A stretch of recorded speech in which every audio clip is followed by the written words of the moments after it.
Hello? Oh, Hi, can can you hear me? yeah, I can hear you. Oh, I can hear you. Can you hear me? Perfect.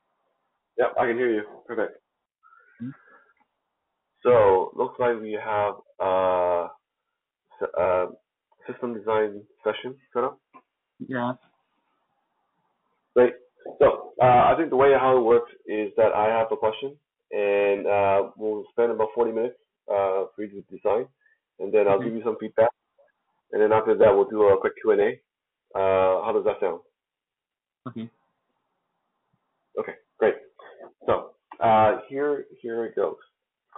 So, um, imagine you are designing a video processing system, okay? Uh, And what is okay. okay? So let me explain a little bit here.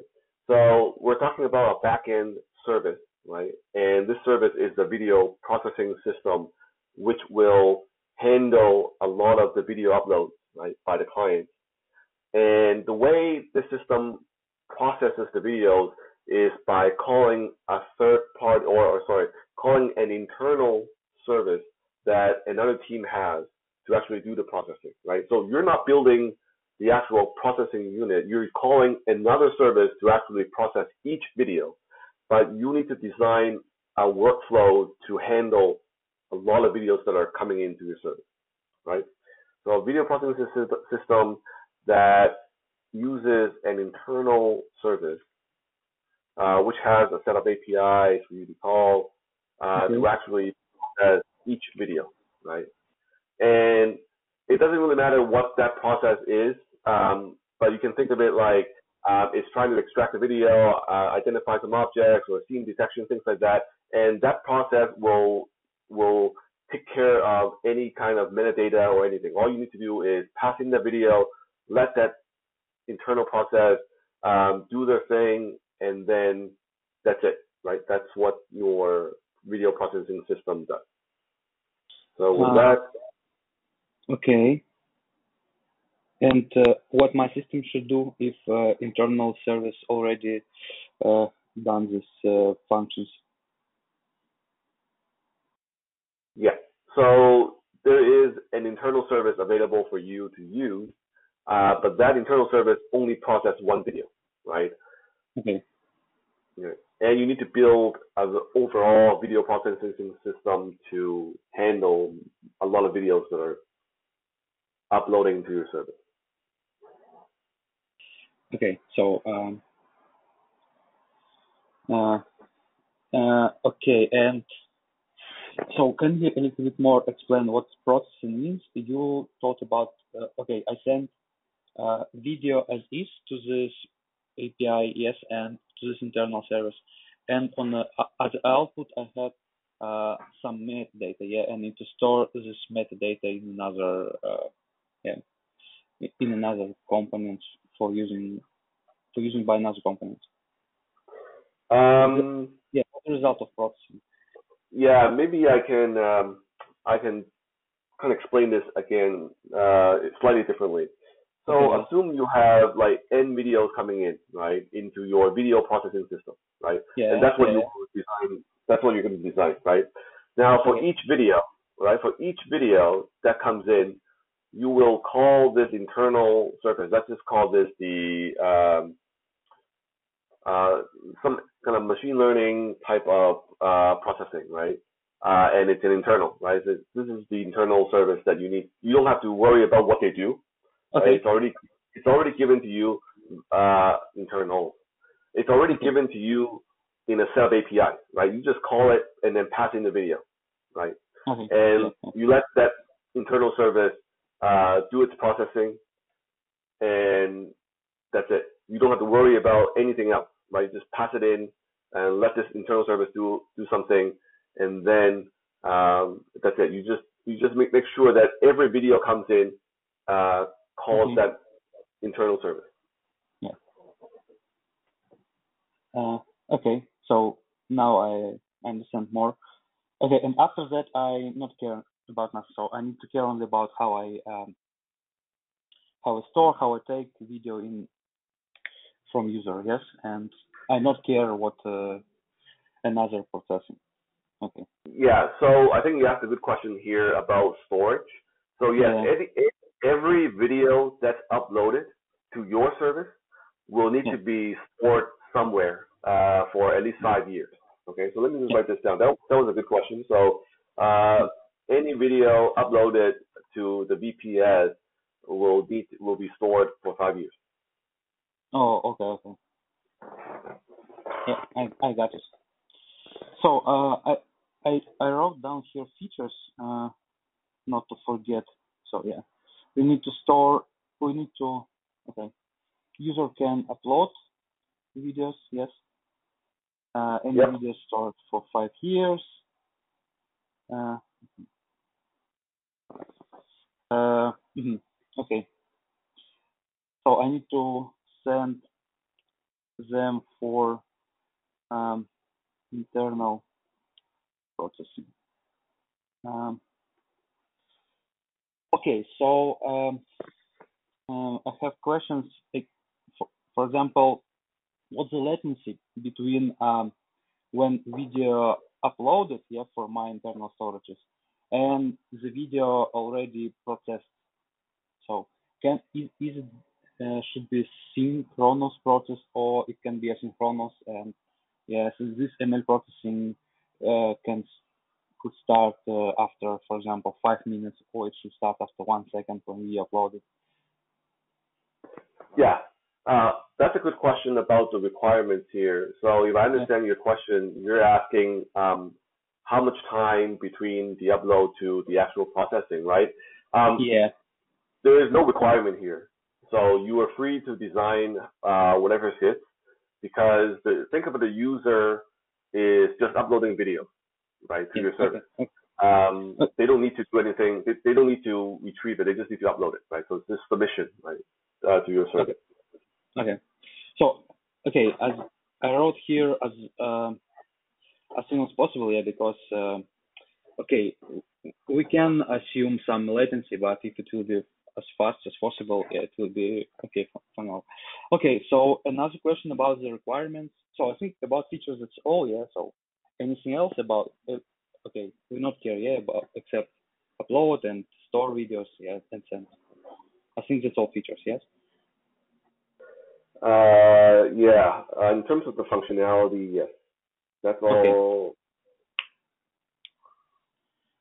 so now, okay, let's focus on requirements. So as soon as possible, um, send to processing.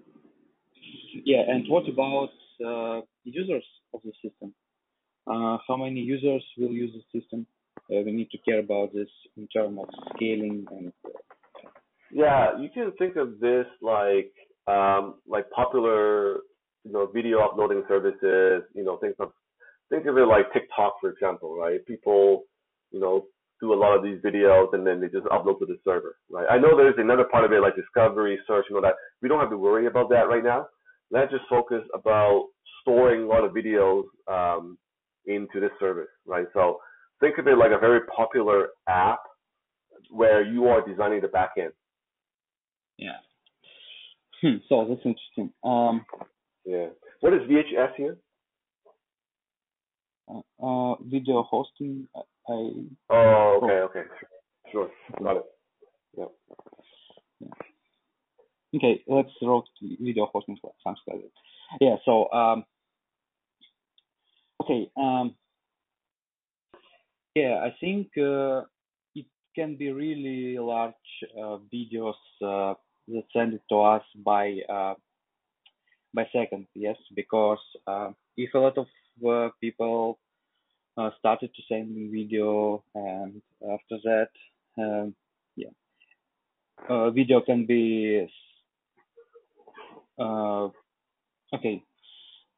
So let's return to query by query per second a bit later. Yeah, let's start. I have another question about requirements.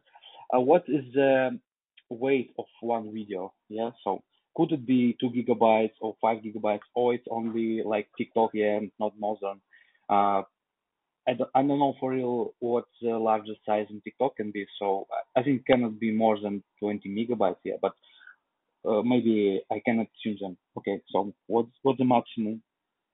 Right. Yeah, that's a very good question on the limits of the input here. Let's assume 15-second video as maximum for now. And if we have time later today, we can talk about, what would the architecture change if we allow, say, 3 minutes of videos or, an hour video, things like that. But for now, let's just assume each video is no more than 15 seconds. Okay. Yeah, 1.5 actually, not 5.0, 1.5. Okay. And okay, so 50 seconds. Okay, but we need to understand. No, 1.5. I mean 1.5, not 50. 1.5. Okay, 15. Okay, so it's not so large, yes. So can I assume about the disk space of this video? Yeah, you can assume that. So it's not a big deal what that number is, but you can definitely make an assumption of what a 15-second video would look like. Again, it doesn't matter if it's. I mean, obviously, it has to be in the right ballpark, right? It's not going to be like 20 gigabytes, right? But any number that's reasonable would be fine. Yeah. So yeah, let's not calculate special formats here, not spend time on that. Yeah. So let it be about okay, 300 megabytes, and it's maximum because it's only 15 seconds. And if it's, for example, TikTok, I think it's not. Yeah, that works. That works. Yeah. Okay. Okay. So I think another way that we need to return is to users per second that can send our video. Yeah. So I think for real, the system can be how to say we can calculate users, for example, in whole world, yes, and then divided by assume user per second. But and for example, if it's Black Friday, for example, yes, and when some situations happened in the world, some news happened, yes, so people started to load a lot of more data, more videos, and should we care about that, or we can assume some query per second, for example, for now, videos per second, yes, so that users send it for our system. Okay. So I think you can assume this is a very popular app. You're designing this service assuming that you are designing for a very popular app like TikTok, right? So think of it like, global scale. And then again, you can assume what that number is, but it definitely needs to be a very scalable service because a lot of users are using it. That would be the requirement, right? You're designing it for global scale. Yeah, okay. So let's assume that we have on the start in our system, for example, 15 million users per day. Yes. Yeah, it means that okay, let's start from this number. 15 million unique users per day. Okay, if we assume that in one day this number of seconds, so it's about 100 seconds in a day. Yeah, so then 15 million divided by this one, yeah, it means it's 5 zeros. Okay. It means that in average, yes, users make 500 requests per second. Yeah, but it not means that their upload so a lot of videos. Yes, but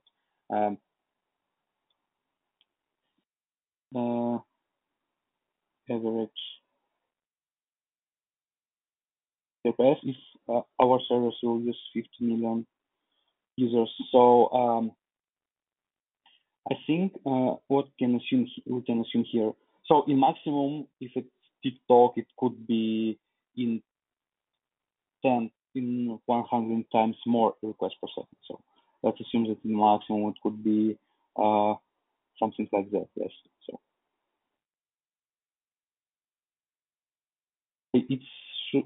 it could be, yes, but okay.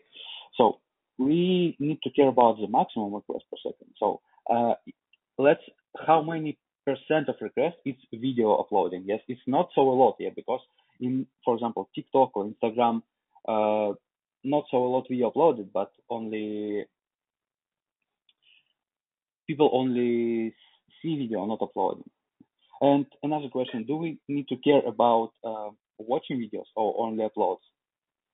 Yeah, no, you don't have to worry about any of the read kind of operations. You only need to worry about the writes, right? So this is think of it as like an upload service, right? You're storing all these things, but the additional thing here is you need for every video that you store, you need to make sure that you're calling the internal service to do the processing. Right? Yeah. Okay. Yeah. I got you. So let's assume for now that if we have 50k FPS in maximum, so let's assume that 50 videos per second a user wanted to upload. So later maybe we can scale a little bit more this number later. Yeah, but start with that. Okay, so now we know about the requirements. So we want to, as soon as possible, send to processing. Yeah, we have we need to care about parallel video uploading. Yeah, because users can send more than one video by second, and our video is not so large. Yeah, and we need to care only about 300 megabytes. So I'm thinking about one requirement more about network traffic. Should I care about network here? Because when you send, for example, 300 megabytes by internet, and all users started to upload these videos, a lot of internet traffic they use. Do I need to care about that? I think for now we don't have to worry about it. Yeah. Okay. So, but I asked this because for real system, when you, for example, wanted to store some videos in cloud storage, they care about the network traffic, and you need to you need to pay for network traffic and for storage because of that I asked you. We don't have to worry about that for now. I think that's something that we can easily take care of later on. Maybe we can talk about that later, but for now, I think we don't need to worry about it. Yeah. Okay. So I think that's all requirements that I had. So I think now I can go to the common scheme, common components of our backend system. Yeah. So I switch to draw tab. And right here. Sure. Yeah. That's okay. Yeah. So let's assume now how the whole process can be. So let's write our user here. Okay. Can you see what I'm drawing? Yeah, I can see it. I see a line. I see a person. I think you're drawing a person. Yeah. Let's assume it's our user. So, and another question here. Do I need to care about what the front end of my system is? Is it a web service? Is it a mobile application uploading this? Or I not care about it? Yeah, it's a very good question. No, you don't have to worry about any of the clients. You're building a backend service. So you may want to expose a certain few APIs so that any client can call your service through these APIs. Okay. But you don't have to worry about the clients at all. Yeah. Okay. And what about my API? Can I choose what the best way, or I choose I need to choose, for example, REST API, HTTP? Well, HTTP would be in particular implementation. So you're talking about REST APIs, right? It can be a REST API. It may not be. It's up to you. Maybe you can explain why you chose a certain set of APIs. But this is going to be a distributed service. I'll leave it up to you to decide how you want to expose this API to the users or to the client. Yeah. So if you're talking about that, so I prefer to use REST API here. I know that it has some disadvantages, for example, but it really wide scale and a lot of information about REST, and it's really easy for external users, yes, and for external applications, for all, for example, mobile applications and website and desktop application could easily use this REST, yeah. And for doing sounds good. Let's assume that it's REST API. Yeah. So our user sent request. Yeah. So here I want to have special API stateless service. Yeah, it's REST.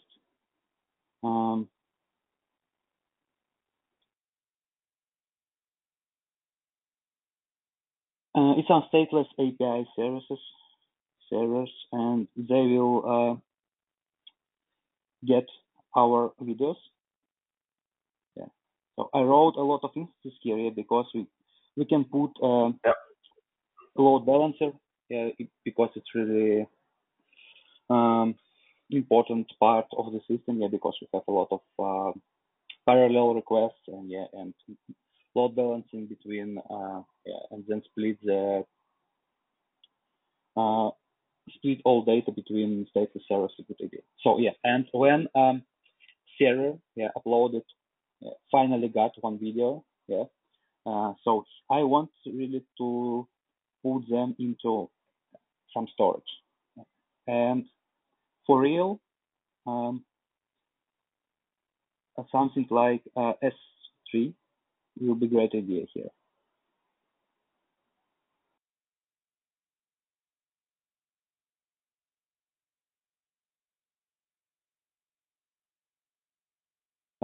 So I want to store all videos, yes, and because of that I choose S3.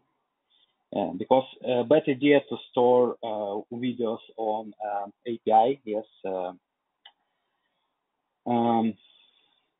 API stateless servers, because we need to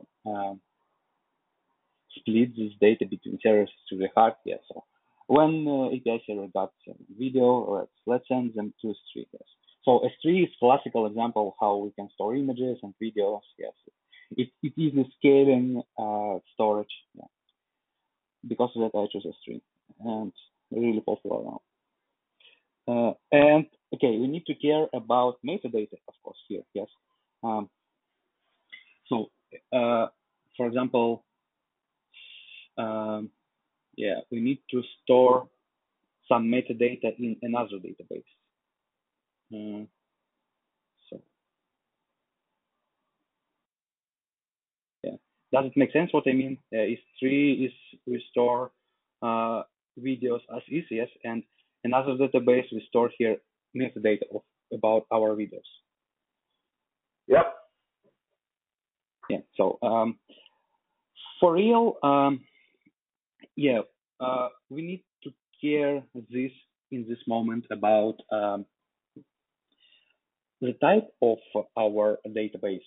So I think MongoDB will be a good choice for now here. Yeah, because why? I think relational database will be not possible here because so we want to store only metadata. Yes, it's no strong dependencies, strong relations between different parts of our database. Yeah, we not need to care about strong indexes. We need only store simple, but a lot of data. A lot of amount of simple data. Because of that, I think no SQL database like MongoDB for now will be a good choice. Okay. And here let's talk about caching here, because we cannot do requests for Mongo every time. I can have another database for caching. It could be Redis, classical example. I put it here, not to forget in future. So first one,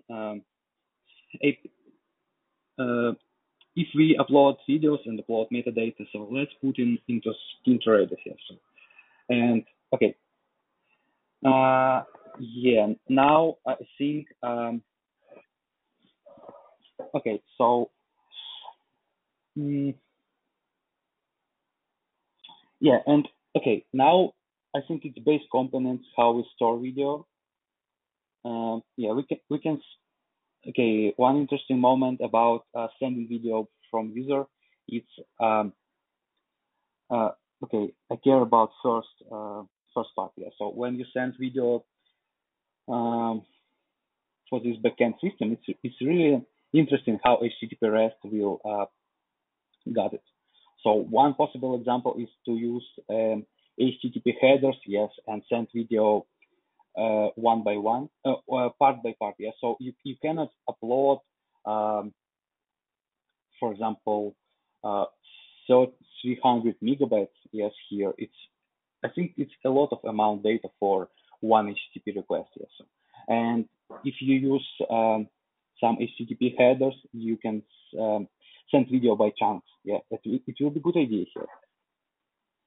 Okay. Yeah. So yeah, and what this particular API service will do is that again, let's get all video, yeah, and combine all chunks, yeah, then send to S3, yeah, then send metadata about this, yeah. So in metadata we can store links for S3 videos, yes, essentially like that.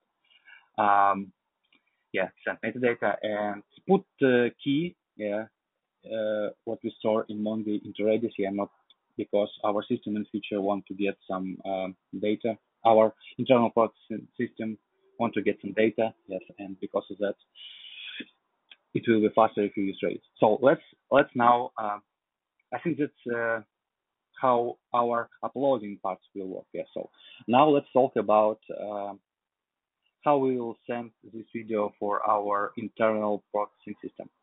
Yeah. So let's assume that internal processing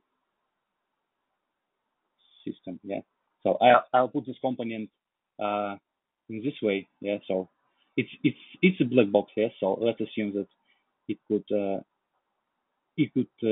have multiple servers for our part. Yeah. Does make sense. Yes. That what I mean that here. Yep.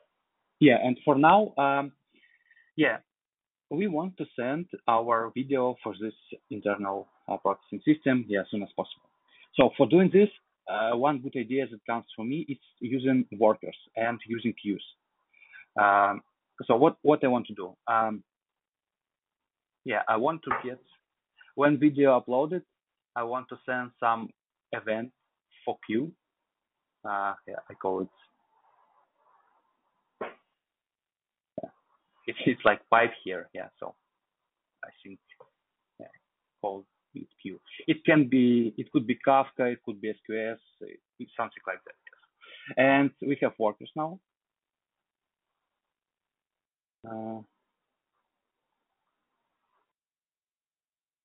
Yeah. What this worker will do? This worker will, yeah, it's again stateless servers. They read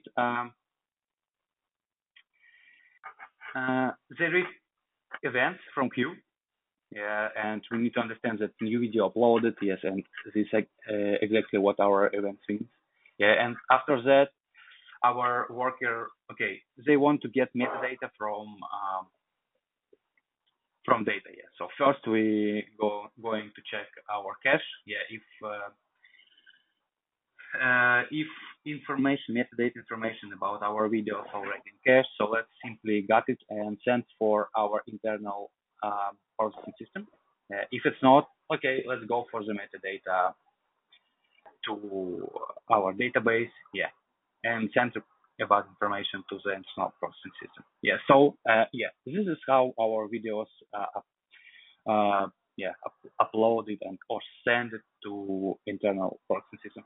For real, if we going to talk about part how workers what protocol between workers and between internal API system. It could be not REST, it could be gRPC, for example, yeah, because I think between internal components inside your company, gRPC will be a good way, yeah, because it use a lot of new features about like HTTP2, things like that, yes, and you can easily generate clients, yeah.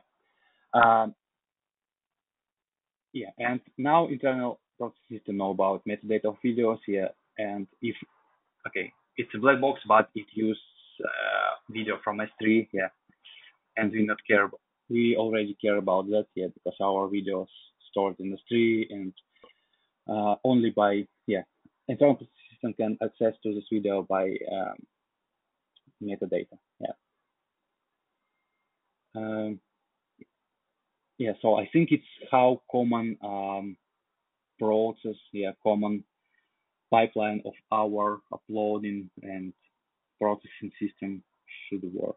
Yeah. And does it make sense? All right. Yeah, yeah, I think I follow every step here. Okay. So there's still 10 minutes into left before the end of the interview here. Yeah. Do you wish to talk about any of these components in more detail?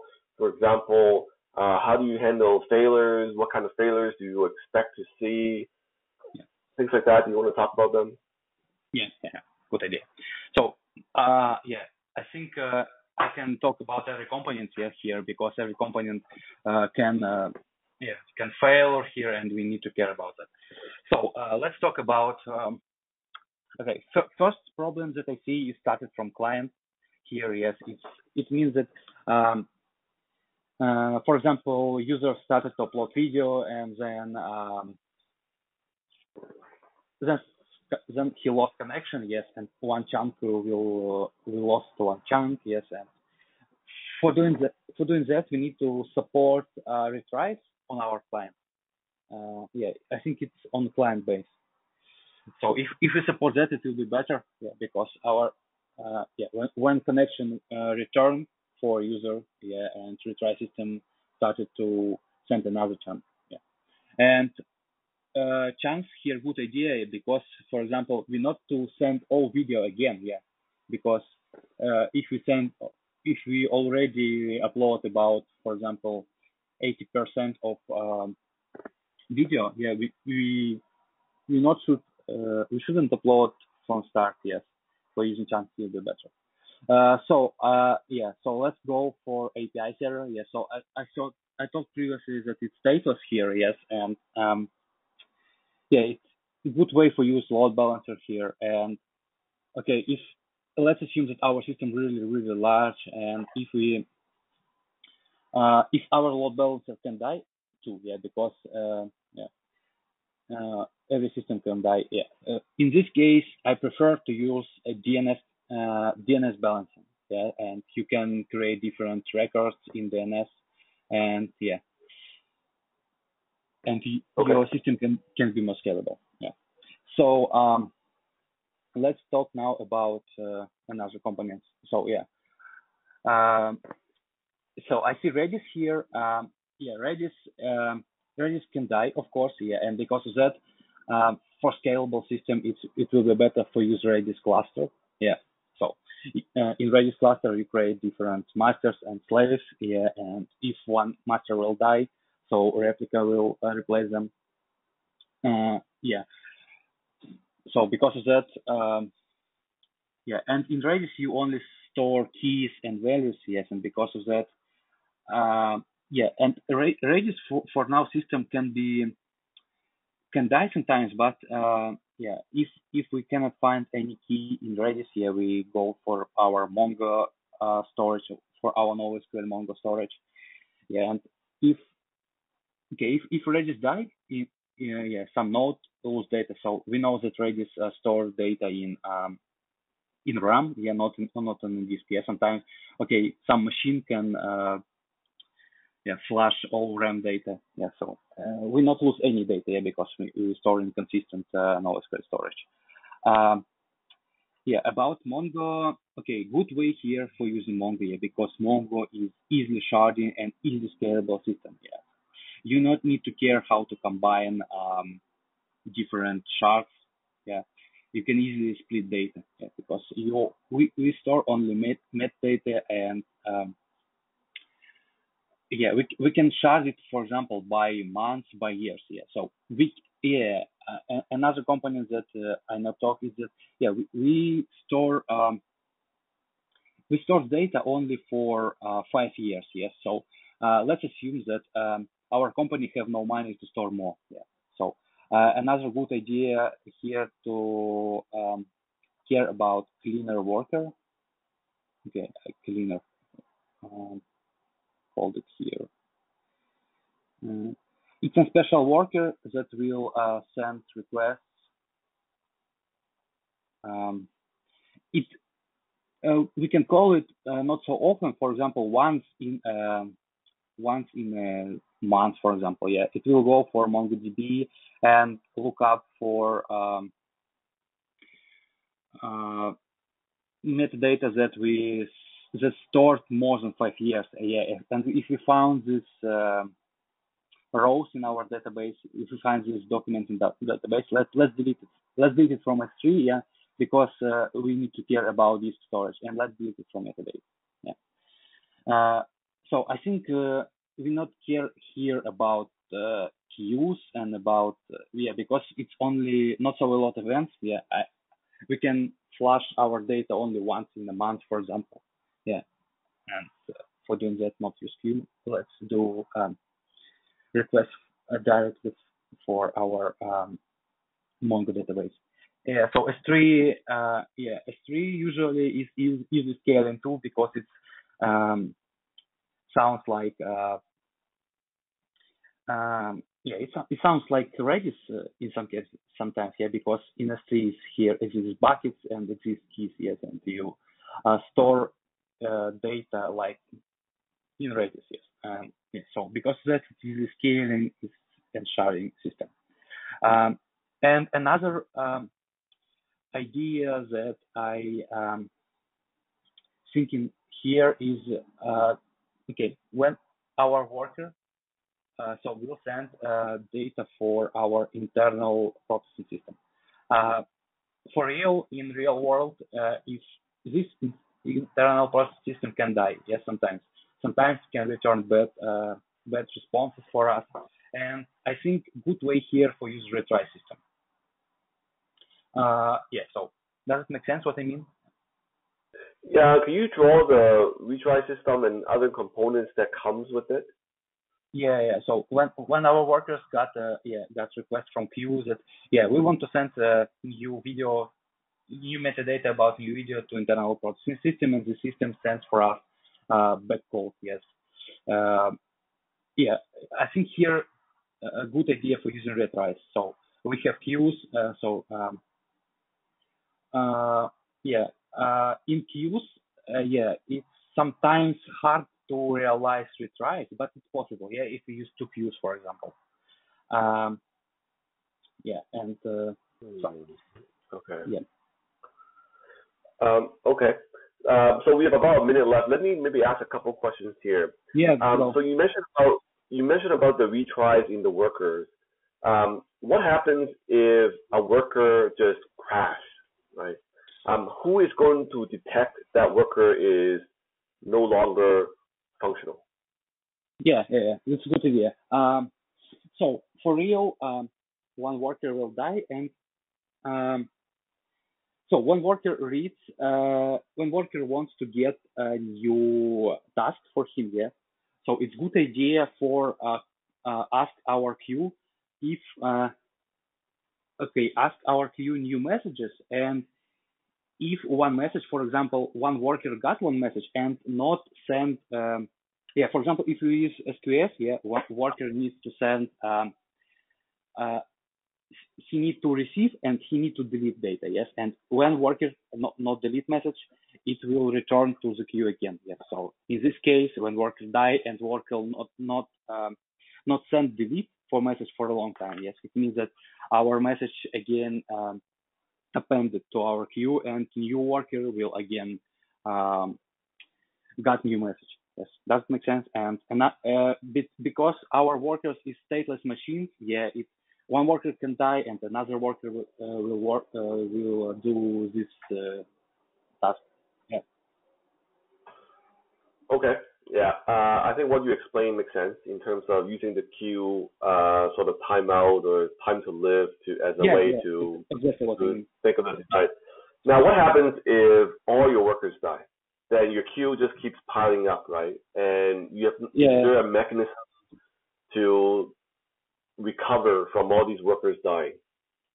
Uh, so it's really hard to assume how all my workers die because in real system, yeah, we split it by different data centers, yes, and we have a lot of instances. And Right. if Right. all workers will die, it means that all the data centers will die in Europe, in America, yeah. Okay. No, Okay. I guess the question is more about how do you know when a worker dies? So you're saying that the queue will time out and then another worker will pick it up. But if more workers die, it doesn't have to be all the workers die. Let's say you just have a few workers. Let's say you started with 10 and then all of a sudden half of them die. Yeah. Okay. And your queue just keeps piling up, right? So what would be the way to handle this? Yeah. So you want okay. Here I want to talk about monitoring system, yeah, because in real world a lot of monitoring system already exists, like Zookeeper Okay. or more modern systems like etcd, yeah, where it's scalable solution, yeah, and you can fast know when a new worker die, for example, yeah, and special system, yeah. If you combine it with yeah, some system like Kubernetes, it means that if worker dies, the system know about it and restart this worker. Yeah. So it's a good solution for this one. Yeah, sounds good. I think a monitoring system or some sort of way to Yeah, keep track of the health of the workers is a very good choice. So yeah, I think that's a good call out there. So at this point, I think I will let's end the interview. I think it's about 40 minutes or so, and that's okay, usually the right time for a system design interview. So let me give you some feedback about everything that you talked about, okay, and then we can do a Q&A later on as well. okay. So overall, before I get started, what do you think about the question, and how do you think you did? So always interviewer asks that. Um, yes, so I think yeah, I cannot see any my mistakes or what I'm not asking. So I think in common I realized all features that you asked. Yeah, and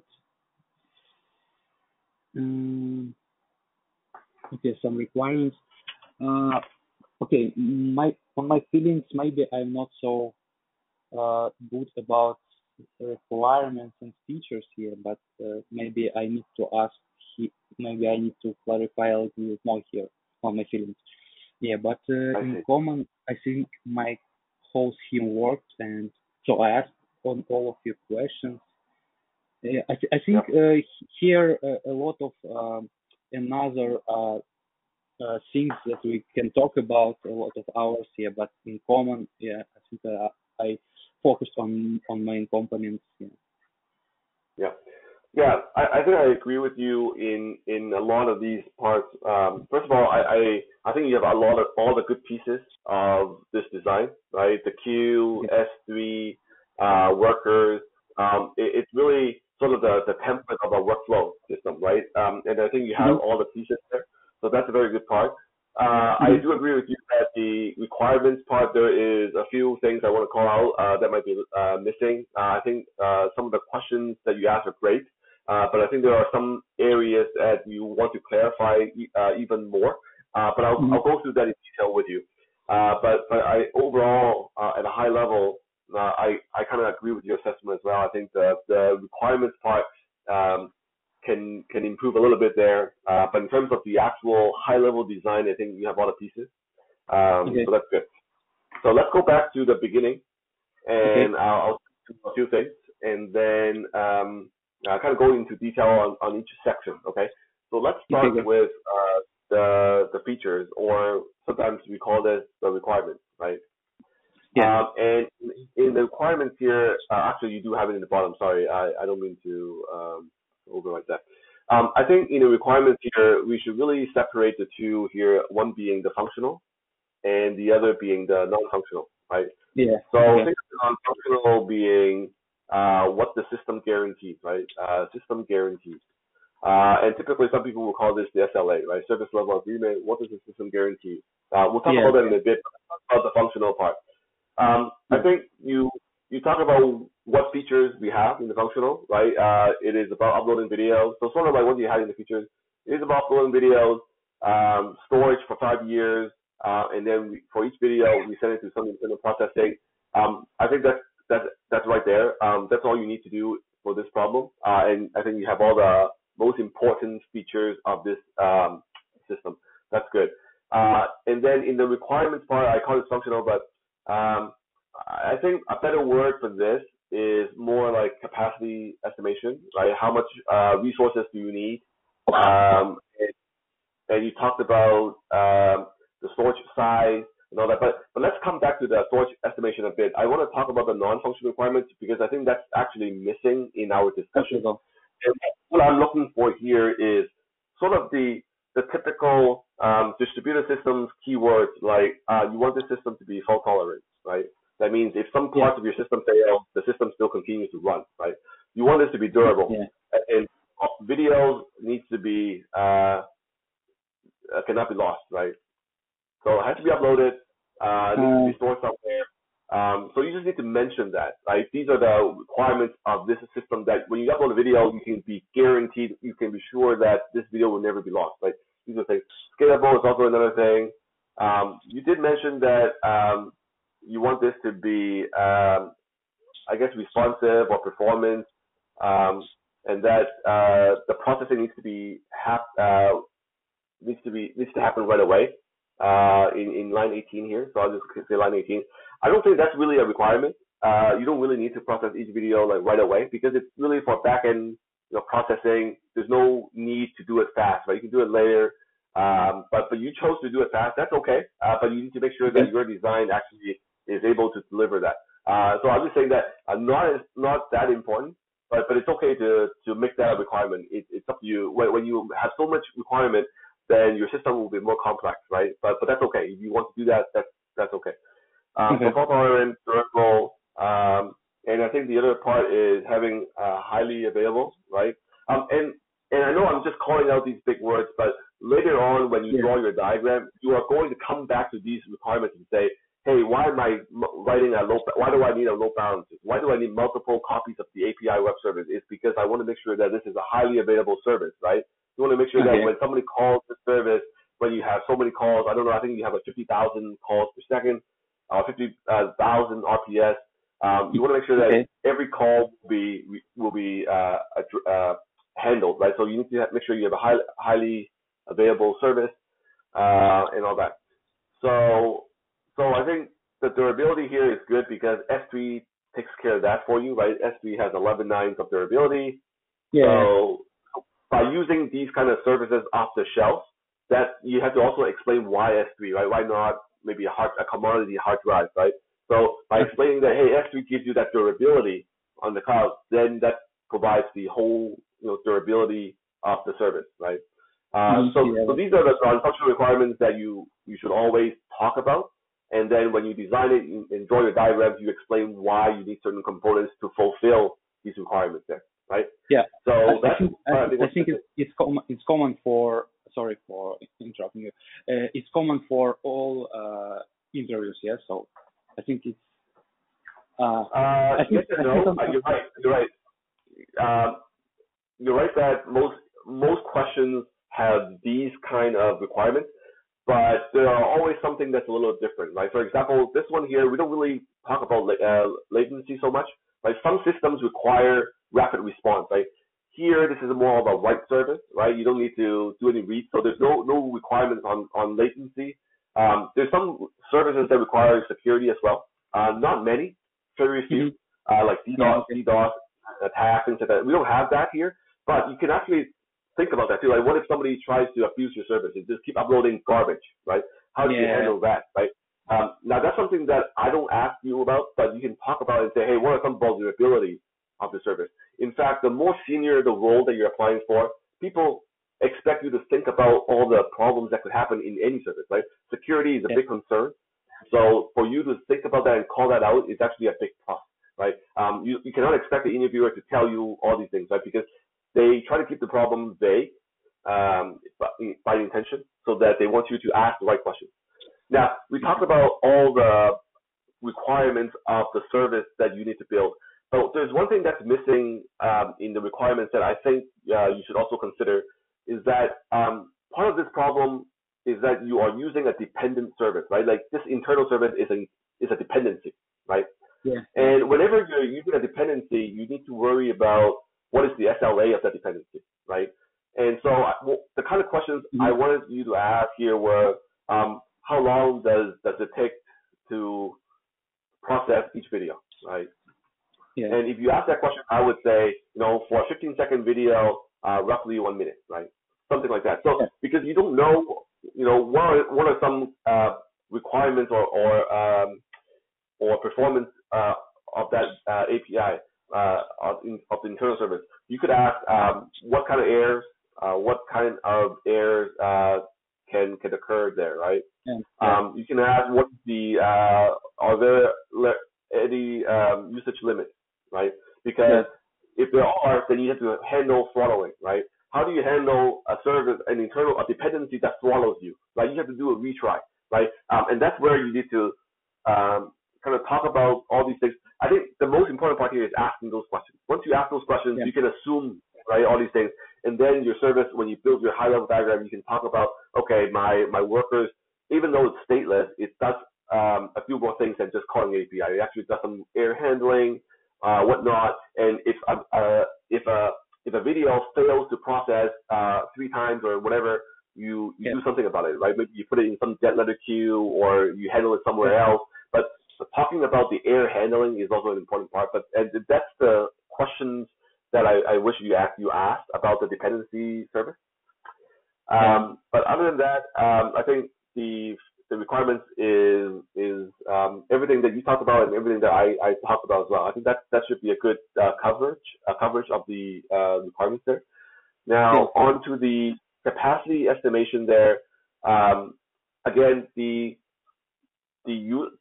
can assume a lot of things here. You can say maybe there's 1 million requests per day or 1 billion requests per day. It doesn't matter. What matters is how do you use that number, right? If it's 1 million per day, that's usually about 12 per second, right? If it's 1 billion, that's 12,000 per second, right? So 12,000 requests per second is your QPS, right? Or RPS, read per second, things like that. That's a good number. When you have a high load, that means that you're likely to need to have load balancers.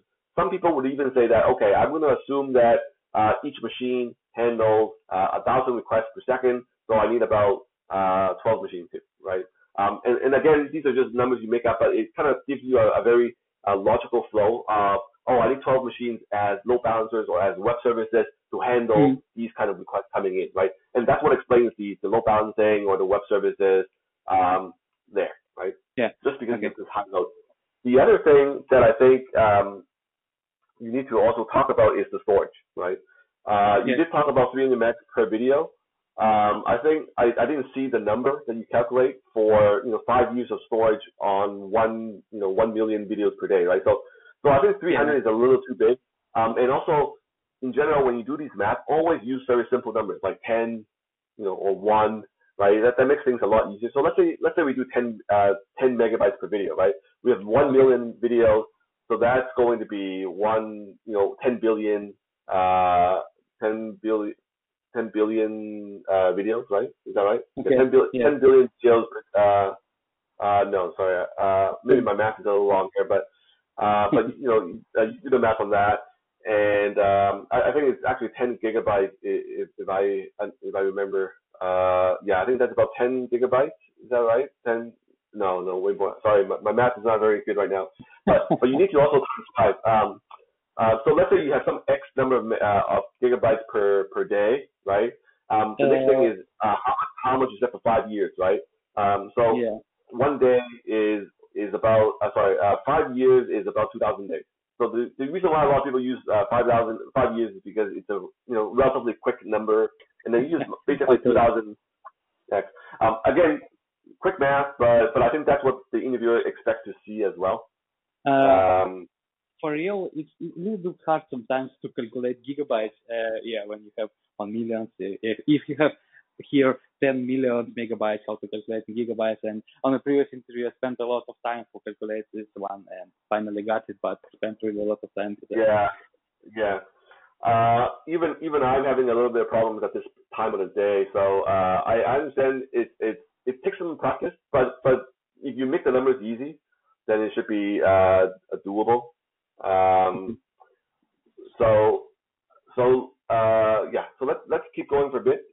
So at this point, usually it's about 10 minutes of time to get to this part, right? Because you want to have the remaining 30 minutes to talk about your high-level design and then even the low-level design, and most importantly, how you handle failures, right? So at this point, after 10 minutes, you should be talking about your high-level design, low-level design, like a schema of your NoSQL database, your MongoDB. What are the tables? Briefly, what do you store there? You mentioned metadata, which is good. But yeah, we'll go into detail in a bit there. But I think most importantly is how to handle failures. Right. So high-level design, I actually agree with you on almost everything that you mentioned. I think your workflow there has all the components I mentioned earlier. It fits the bill. Except one thing that I wanted a little bit more detail on would be the workers. I think so. Everything is good.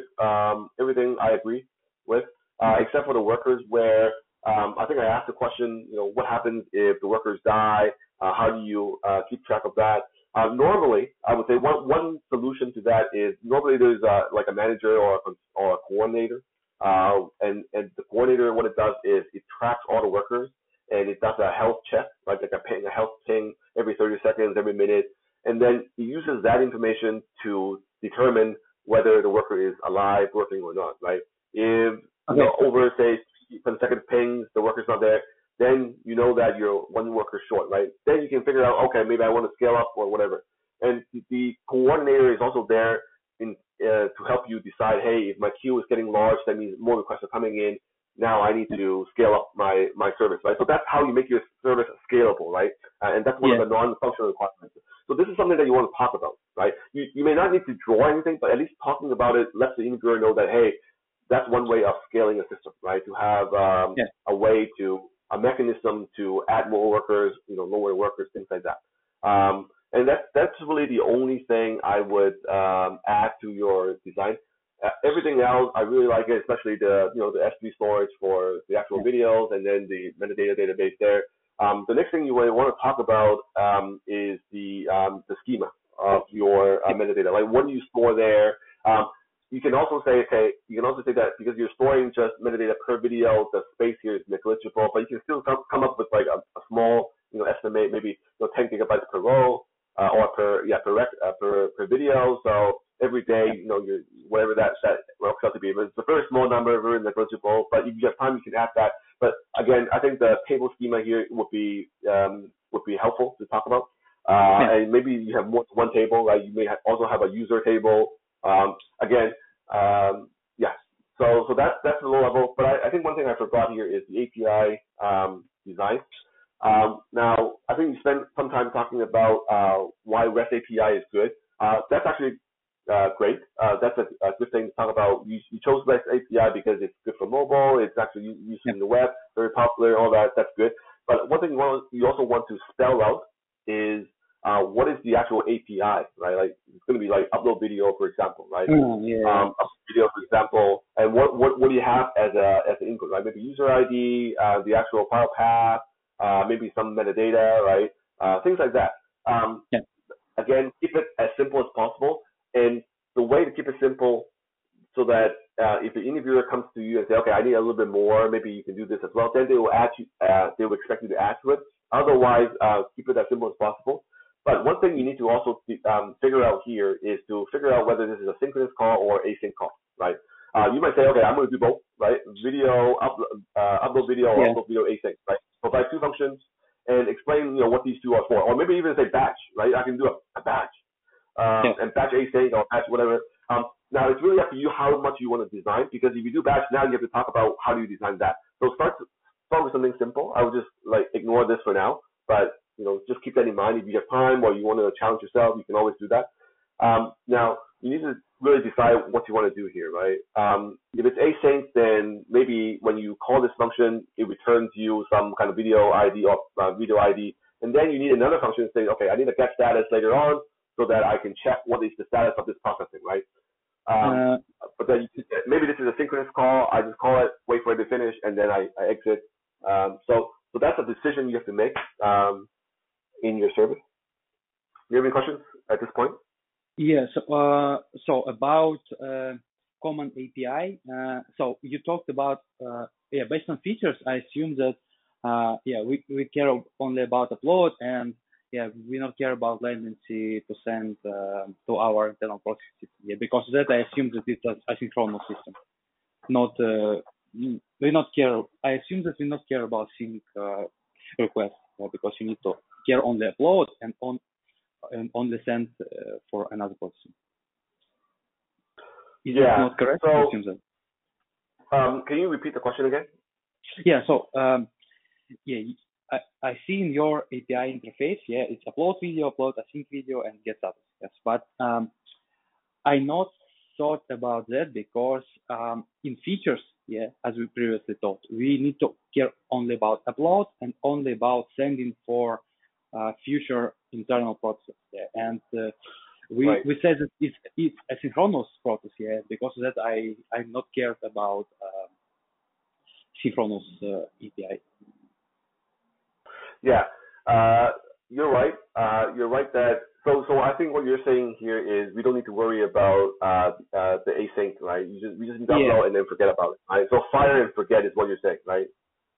So the approach is fire and forget kind of thing, right? Call it and it doesn't matter, right? Well, you need to make sure that the video is uploaded, right? So how do you guarantee a video is uploaded, right? What if internally something's wrong? How do you repeat?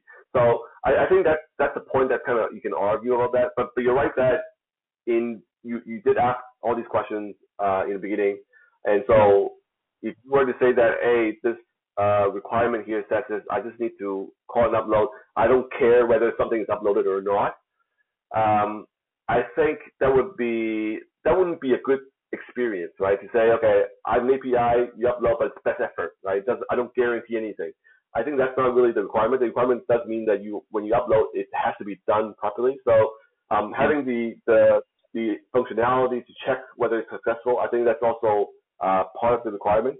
But I agree with you that I think there is some gray area here because of what we talked about early on. So I'll leave it as this, that it's better to have it than not, but you can also argue that, hey, it's okay not to have it. Right? I know we're a little over. I need about 5 more minutes. Is that okay? Yeah, okay.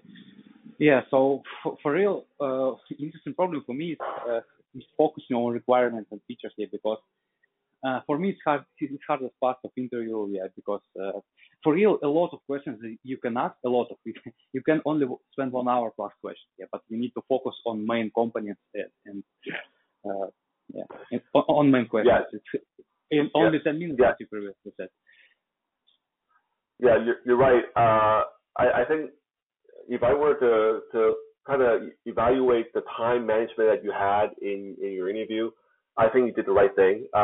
When I look at my notes, I think that you start drawing the diagram at the 20-minute mark, which is good because that's like the halfway point, and then you start drawing the diagram. And then by the 30-minute mark, you finish drawing your diagram, you explain everything, and then you start talking about the error handling.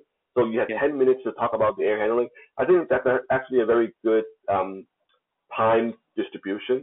But keep in mind that I think the more senior the role you're looking for, the more discussion you could have in the error handling part, because that's also the part where what if your system scales into a next level, right?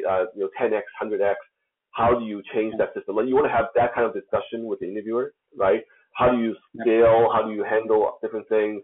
Or how do you handle additional features, right? We talked about, right now it's just 15-second videos. What happens if, you're able to upload movies, right? Now you can talk about how you expect the movie to do the uploads, and then how do you handle, how do you redesign or re-architect your system to handle different things, right? Or even the security problem, right? What if the interviewer comes to you and say, somebody is DDoSing your service on the API? What do you do, right? Maybe you want to rate limit it or other things. So you want to give yourself, I suggest 20 minutes of time to talk about error handling. So, the rest of the 20 minutes would be everything that we talked about so far, right? Requirements, questions, API design, high level, all that. Having said that, I think, again, high level design is perfect. Low level, I just want a little more detail. And then on the error handling part, I do have a few things I want to call out, and feel free to discuss here. One thing is the cache. You did talk about the specific technology that you want to use for the cache. I think that's great. And I think that should be part of the low-level design when you say, okay, I need a persistent storage. Then you can talk about, okay, should it be SQL, no SQL? I think you went right away to MongoDB. So, and I forgot if you actually mentioned the pros and cons of like why Mongo and not a relational database. I think if you didn't talk about that, it is important to explain every design choice you make, right? Yeah. So I thought about relations. Okay. Now the part that I have question with is the cache there for a write service, like a write heavy service. I think a cache is not very helpful because the cache is going to have a limited amount of space, and very likely you will be invalidating your cache when your workers are reading through it, right?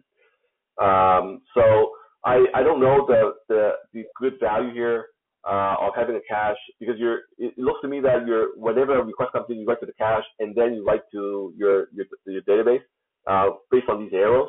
And so one thing you might, like, somebody will look at this and say, what happens if one of these connections fail, right, when you write? So now you have a data inconsistency problem, right? So that makes it something that you need to talk about, right?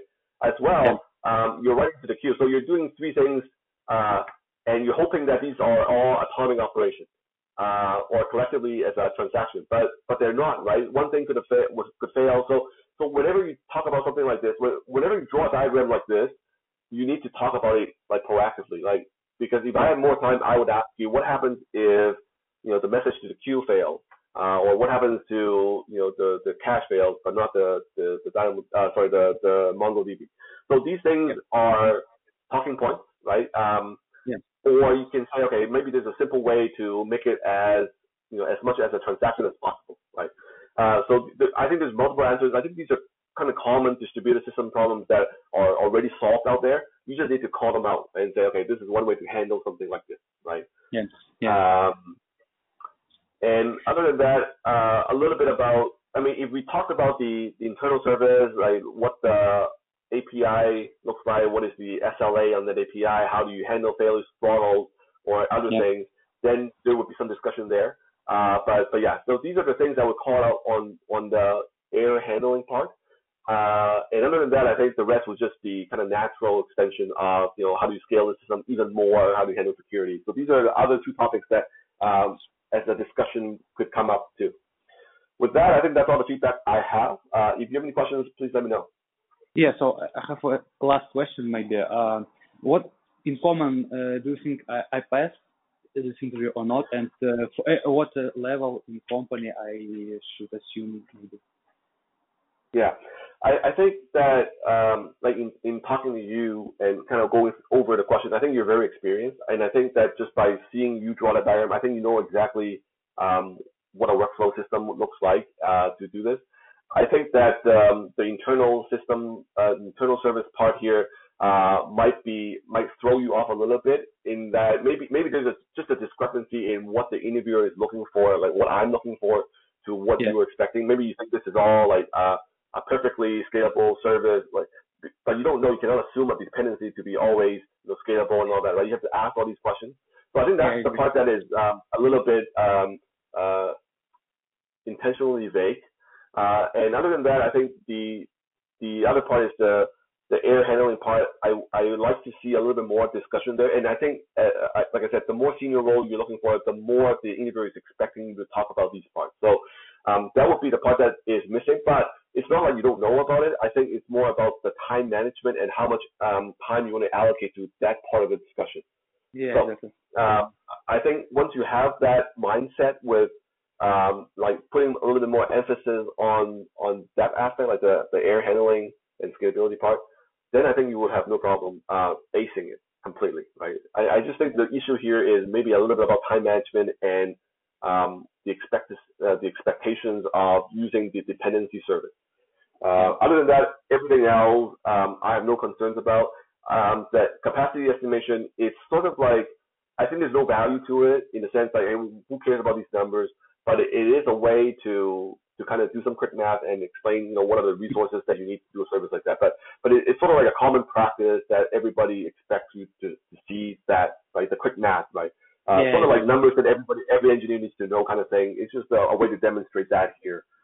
So with that, I think if I were to rate you as an interview on a system design, I would say this is a pass. And the reason for that is because I think you have all the pieces. And I cannot fault you completely on maybe not asking certain questions, maybe just depending on the question. Right? Not every question is a very clear-cut question like, design WhatsApp, design Instagram, thing, kind of thing. Some things are a little different. So I wouldn't call that as a big issue. So. Yeah. So, yeah. Yeah, thank you for the feedback. It was really helpful for me. Okay, great. Then if there's nothing else, then I think we can end the session for today then. Sorry, can you repeat? Yeah, I think if you have no more questions, then we'll just end that session for today. Yeah, okay. Okay, thank you. Yeah, have a good day. Okay, bye. Yeah, bye.